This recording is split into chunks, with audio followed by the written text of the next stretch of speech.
Ça y est, le Ricoh GR4 est là les amis, et dans cette vidéo, je vous propose de faire le point sur les nouveautés apportées par cette quatrième génération, mais aussi et surtout de vous faire mon retour d'expérience sur ce GR4. Alors dans cette vidéo les amis, je vais vous parler plutôt de retour d'expérience et pas forcément de test, et je vais dès à présent vous expliquer pourquoi. Alors la première chose, c'est que j'ai un GR4 dans les mains depuis environ un mois, et j'ai donc eu le temps de comparer ce boîtier avec le GR3, d'où la notion de retour d'expérience. Alors, fin juillet, Ricoh Europe m'a envoyé un premier GR4 que l'on appelle de pré-série, c'est-à-dire un boîtier non finalisé, et hier j'ai reçu le deuxième GR4 qui, pour sa part, est un GR de série, c'est-à-dire finalisé et que chacun et chacune pourra retrouver dans le commerce lorsqu'il sera disponible à la vente. Mais le souci pour moi, c'est que toutes les photos que j'ai pu faire avec, donc celui de pré-série pendant ce mois, eh ben, en fait, je ne peux pas vous les montrer, car c'était l'une des conditions pour le prêt de ce premier boîtier de pré-série, c'est que en fait, j'ai envoyé ces photos à Ricoh afin qu'il puisse les utiliser, et surtout il voulait également un retour d'expérience autour de ce boîtier, et en plus ce fut quand même particulièrement intéressant d'échanger avec eux. Mais bon, le problème c'est que je ne peux vous montrer de fait que 4 photos, les 4 photos que Ricoh a postées, en tout cas que j'ai fait, qu'ils ont posté sur leurs réseaux sociaux. Et puisque je n'ai reçu le modèle de série qu'hier, je n'ai clairement pas eu le temps de faire des photos qui seraient à mon sens intéressantes et surtout pertinentes pour cette vidéo. C'est donc pour cela que dans cette vidéo les amis, je vais plutôt parler de retour d'expérience, car ce que je vais faire, c'est que je vais revenir sur l'ensemble des nouveautés et je vais vous dire ce que j'en ai pensé, notamment sur mon mois d'utilisation, donc avec ce Ricoh GR4. Alors, petite précision, je possède également le Ricoh GR3X HDF et non le GR3 28 mm. Et donc, de fait, il y a un certain nombre de points que je ne pourrais pas comparer, comme la stabilisation ou encore la qualité d'image.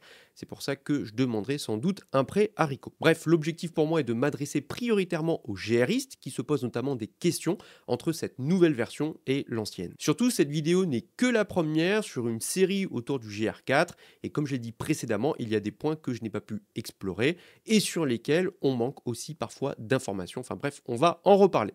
C'est donc pour ça notamment que je ferai une vidéo dédiée sur la qualité d'image, où pour le coup, il ne sera question que de photos prises avec le GR4. Mais bon, vous comprenez bien qu'il me faut un peu de temps pour refaire des photos avec. Enfin bref, durant la vidéo, n'hésitez pas les amis à me dire directement dans les commentaires si vous avez des questions ou des remarques afin que je puisse y répondre. Et ce qui est intéressant, c'est que vos questions pourront m'orienter sur la création de nouvelles vidéos autour de ce GR4. Enfin, et comme d'habitude, la vidéo est découpée en chapitres, alors n'hésitez pas à aller au point qui vous intéresse, à naviguer dans la timeline ou à retrouver les chapitres directement en bas de la description.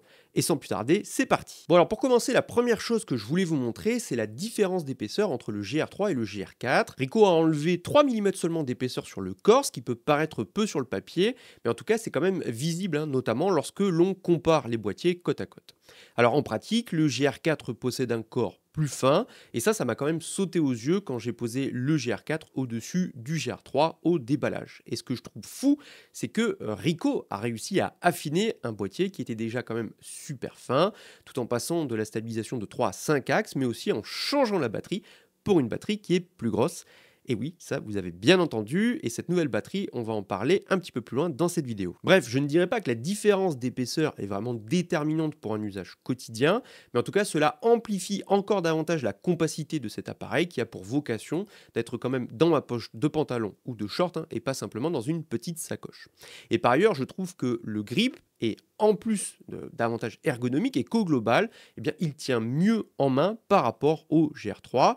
Et si on regarde le GR3 et le GR4, on voit d'ailleurs que le grip est un petit peu plus épais, et cela se voit notamment au niveau de la molette avant, qui a un petit peu plus de place sur le GR4 par rapport au GR3. Aussi, Ricoh a modifié le repose-pouce, et ce dernier est un petit peu plus épais, et il s'étend tout le long de la tranche de l'appareil, du haut vers le bas. Donc en pratique, je trouve personnellement que l'appréhension est quand même un petit peu meilleure par rapport au GR3.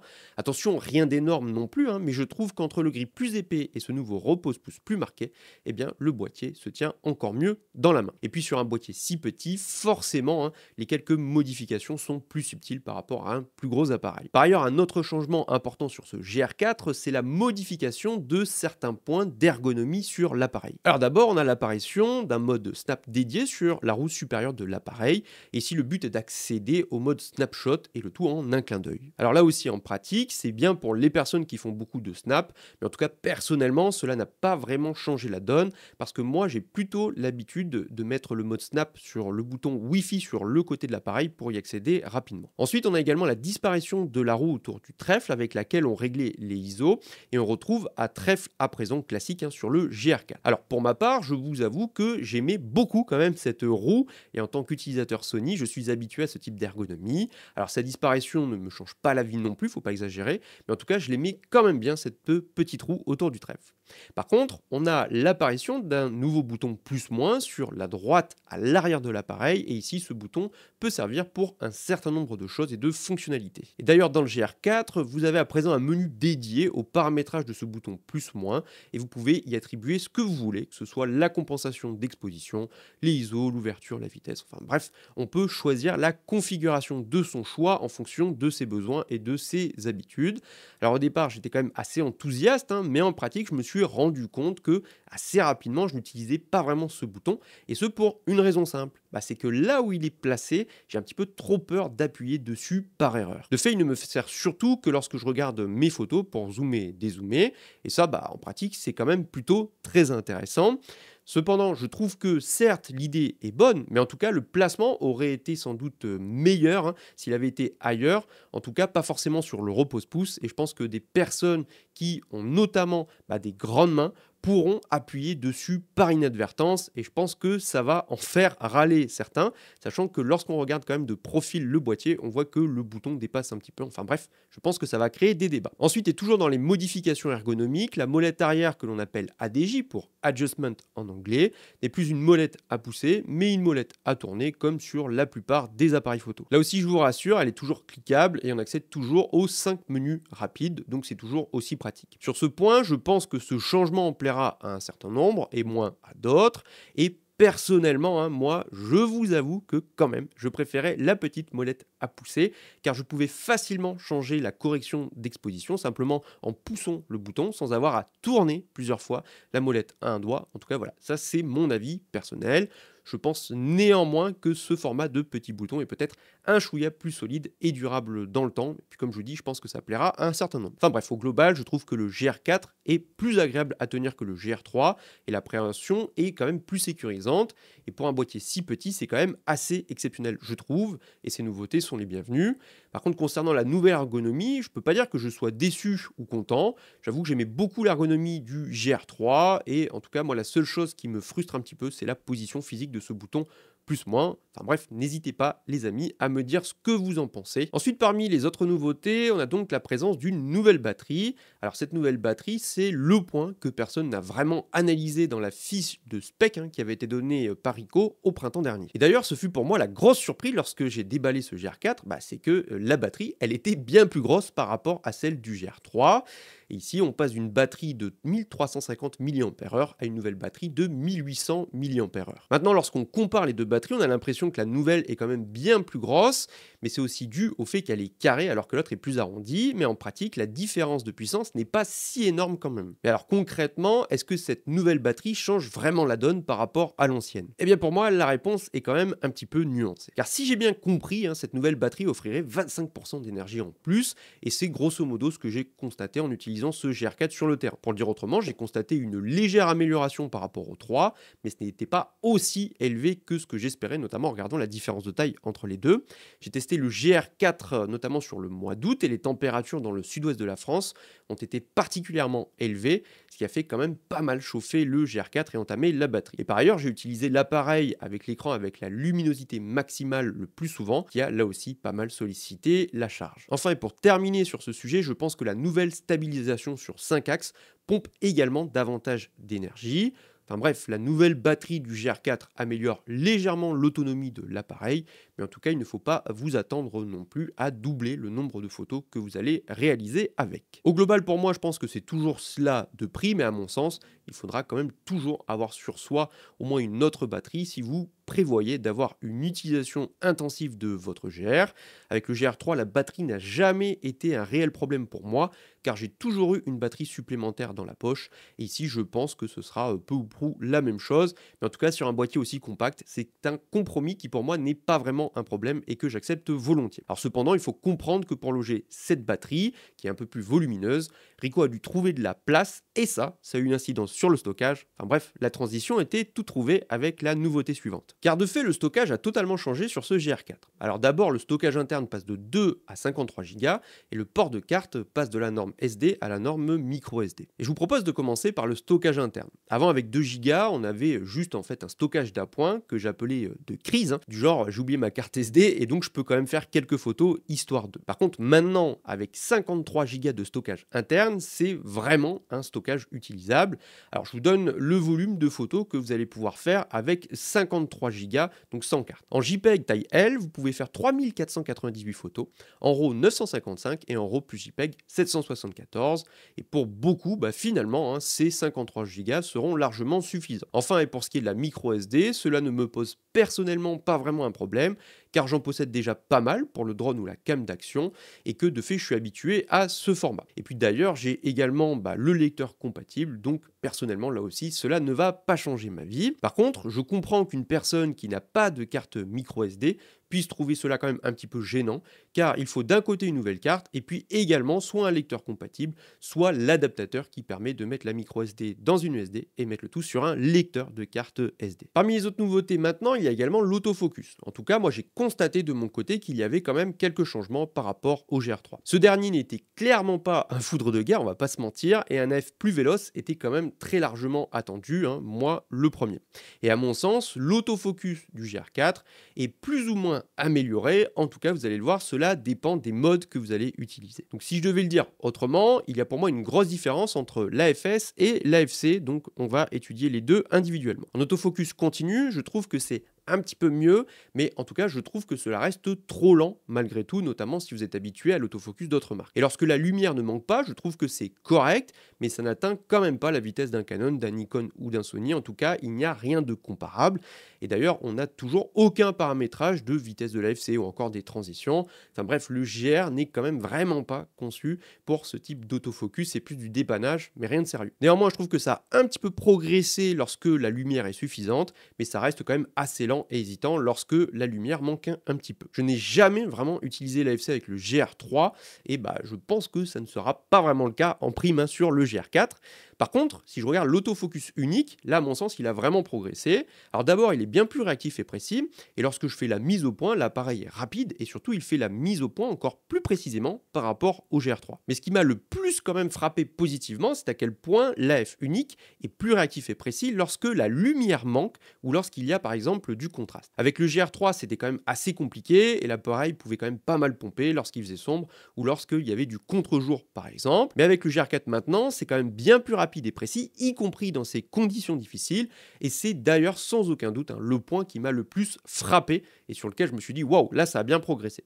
Alors personnellement, je n'utilise que l'AFS et le mode snap avec le GR, et cette amélioration de l'autofocus unique m'a vraiment aidé, et j'ai eu au global beaucoup moins de ratés qu'avec le GR3. Bref, si vous utilisez davantage l'AFS, je pense que vous verrez quand même une belle amélioration, mais si vous espériez voir un AFC rapide et précis, là clairement, le GR4 ne sera toujours pas un bon candidat pour vous. Bon, ensuite, le GR4 apporte une autre nouveauté importante, c'est la stabilisation du capteur qui passe de 3 à 5 axes. Ouais, 5 axes, donc plutôt une seule main. Enfin bref. Sur ce point, je dois avouer que je n'ai pas vraiment de quoi comparer objectivement avec le GR3, car moi je possède le GR3X et sa focale équivalente à un 40 mm. Donc forcément, il faudrait un GR3 tout court.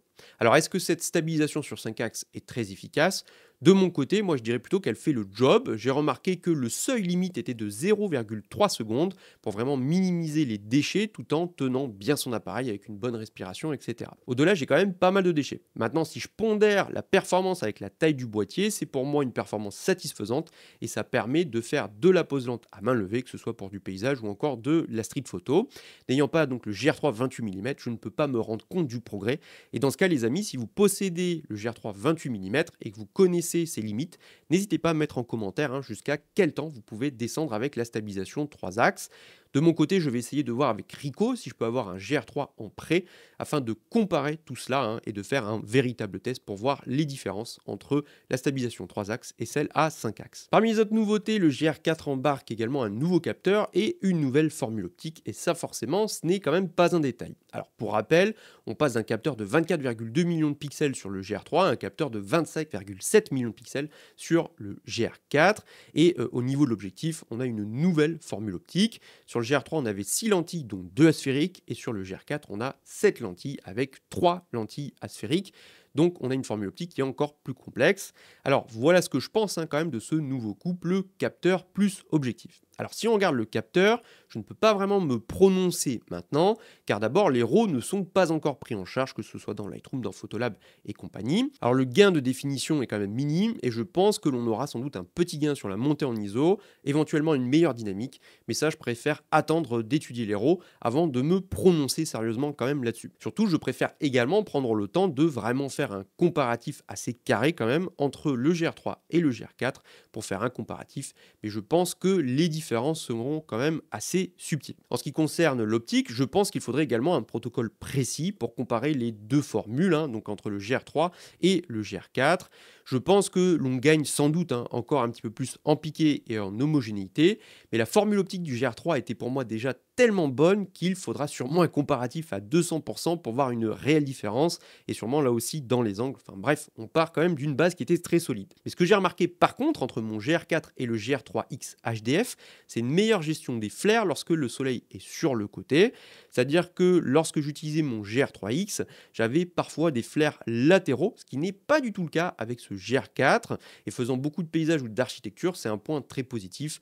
Là-dessus, dites-moi en commentaire si c'était le cas avec votre GR3. Bref, comme je disais précédemment, je pense demander à Ricoh un GR3 28 mm de près afin de faire un comparatif précis, et dans ce cas, faire vraiment un test entre les deux et comparer les deux générations, que ce soit sur le capteur ou sur l'optique. Mais dans tous les cas, le GR4 délivre des JPEG qui sont magnifiques, ultra contrastés et également ultra piqués. Mais bon, là-dessus, le GR3 était déjà tellement bon qu'il va falloir un test assez ténu, je pense, pour voir la différence entre les deux boîtiers. Alors le GR4 embarque également un nouvel électronique qui sur le papier est plus réactif que celui du GR3, et là aussi sur le terrain, le GR4, moi je l'ai trouvé quand même un petit peu plus réactif, et ce sur plusieurs points. Tout d'abord, lorsqu'on allume le GR3 et le GR4 en même temps, on remarque que le GR4 s'allume un chouïa plus vite que le GR3, notamment l'écran qui est plus rapidement disponible. Alors vous allez me dire que le gain de temps est minime, et là-dessus on est d'accord, mais en même temps le GR3 s'allumait déjà tellement vite que forcément on ne peut pas non plus diviser par deux le temps d'allumage, et moi je pense que c'est toujours ça de prix. Et sur le papier, Ricoh annonce à présent que le GR4 s'allume en 0,6 secondes, c'est quand même assez exceptionnel. Lorsque maintenant on éteint les deux en même temps, là je n'ai pas constaté particulièrement de différence, si ce n'est peut-être que l'optique du GR4 rentre un chouïa plus vite que celle du GR3. Mais là c'est vraiment pour pinailler. Maintenant au global l'appareil est très fluide à utiliser et c'est un véritable régal, et sur ce point je trouvais déjà que le GR3 était très réactif, et ça c'est assez subjectif, je trouve que le GR4 est peut-être un chouïa là aussi plus réactif, mais en tout cas si je compare la réactivité des GR notamment par rapport à mes Fuji, là, pour moi, c'est le jour et la nuit. Lorsque je repasse sur le Fuji, je me dis qu'ils sont très lents. Et ça, c'est un point très positif sur les GR, que ce soit dans la navigation, dans les menus, que ce soit par exemple sur le tactile au niveau de l'AF, etc. Ce sont des boîtiers qui ont toujours été très réactifs. Et là-dessus, le GR4 fait un chouïa mieux que le GR3 sans être révolutionnaire là aussi non plus. Aussi, ce GR4 inaugure une nouvelle application mobile pour les Ricoh GR et elle s'appelle GR World. Malheureusement, au moment où je tourne cette vidéo, l'application est certes disponible au téléchargement, mais elle est compatible seulement avec les GR3 et GR2, car le GR4 n'est toujours pas sorti, donc ce qui est quand même assez logique. Il y aura forcément une mise à jour lorsque ce dernier sera sorti. Mais ce que j'ai fait quand même, c'est que j'ai mis à jour mon GR3X afin de pouvoir utiliser l'application et du coup la tester. Alors niveau design, c'est bien plus moderne que l'ancienne application ImageSync, et cette application était certes rustique, mais elle avait la qualité quand même d'être très fiable, et je n'ai jamais eu par exemple de problème de déconnexion.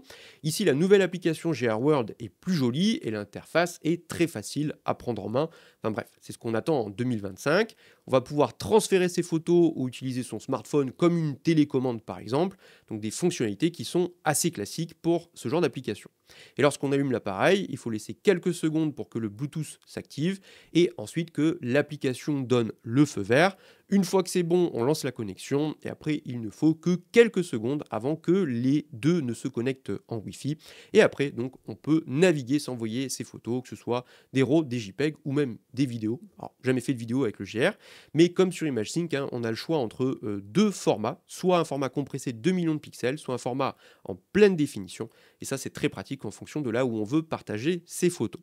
Enfin, j'ai remarqué que l'on pouvait se créer des albums, ce qui, à mon sens, est quand même assez pratique si vous souhaitez trier directement vos photos dans l'application.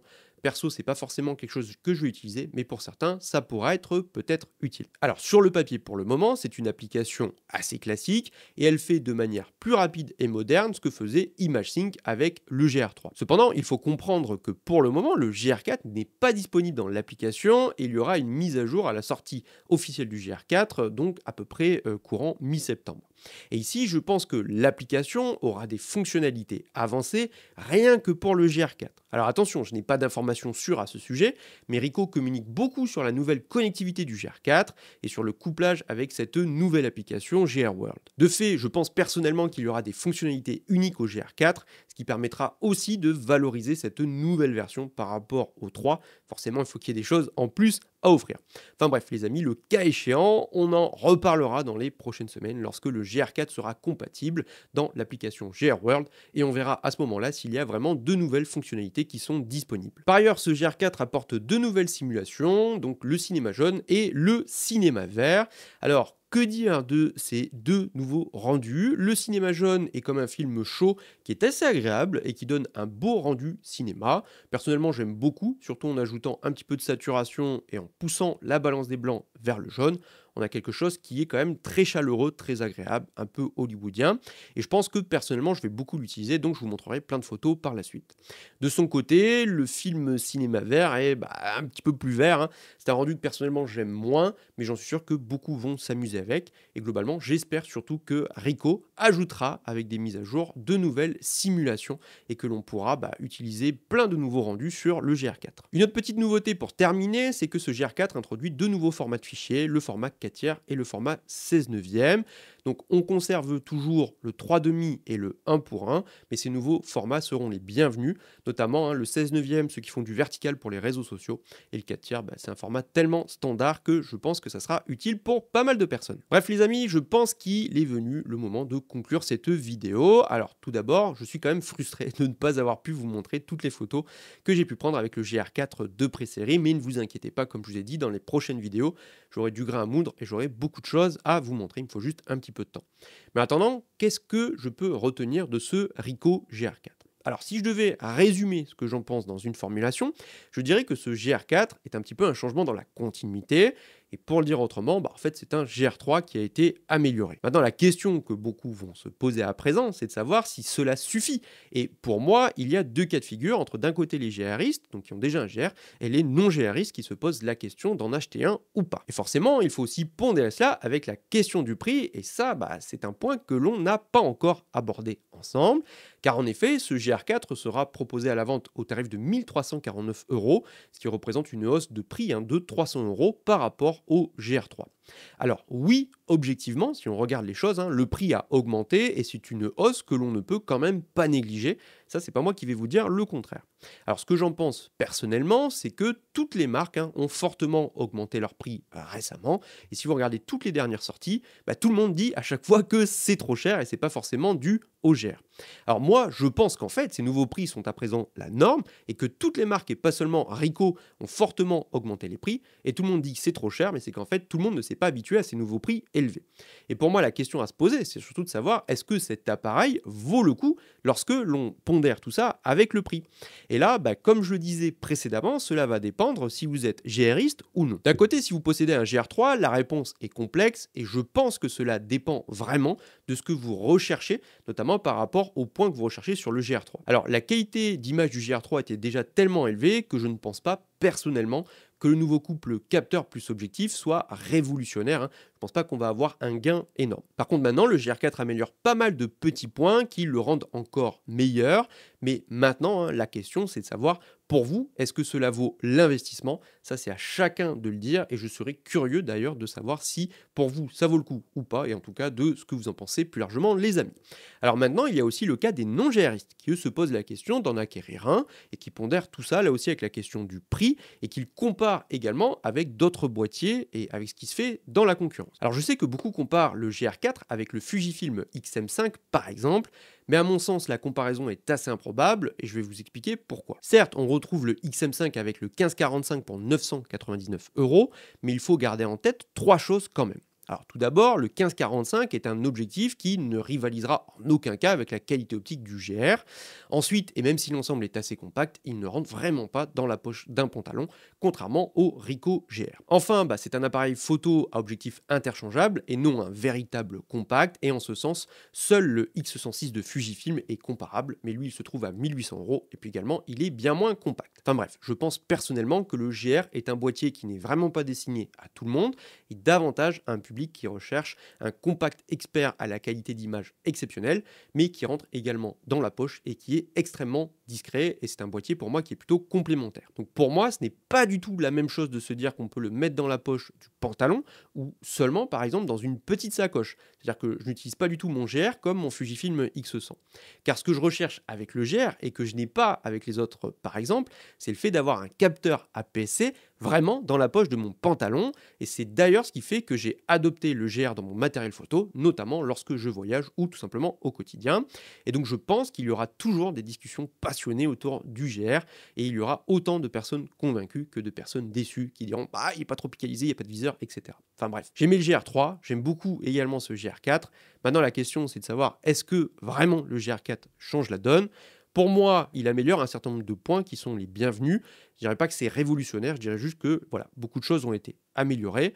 Mais là-dessus, c'est à chacun de définir si cela suffit pour faire une mise à jour ou tout simplement pour en acquérir un pour la première fois. Enfin bref, les amis, si ce GR4 vous intéresse, sachez qu'il est disponible chez mon partenaire Miss Numérique et que si vous souhaitez le commander, vous pouvez déjà le précommander et également utiliser mon code créateur NOCAB, ce qui permettra de soutenir la chaîne grâce à mon affiliation avec Miss Numérique. Si vous commandez chez eux plus largement et que vous utilisez mon code créateur, sachez les amis que je vous en remercie vivement. Enfin bref, je serais ravi de savoir ce que vous en pensez de ce GR4, mais aussi d'avoir vos questions afin de pouvoir y répondre au mieux et notamment créer de nouvelles vidéos. Mais d'ici là, je vous laisse ici et comme d'habitude, je vous dis à très vite les amis pour une nouvelle vidéo.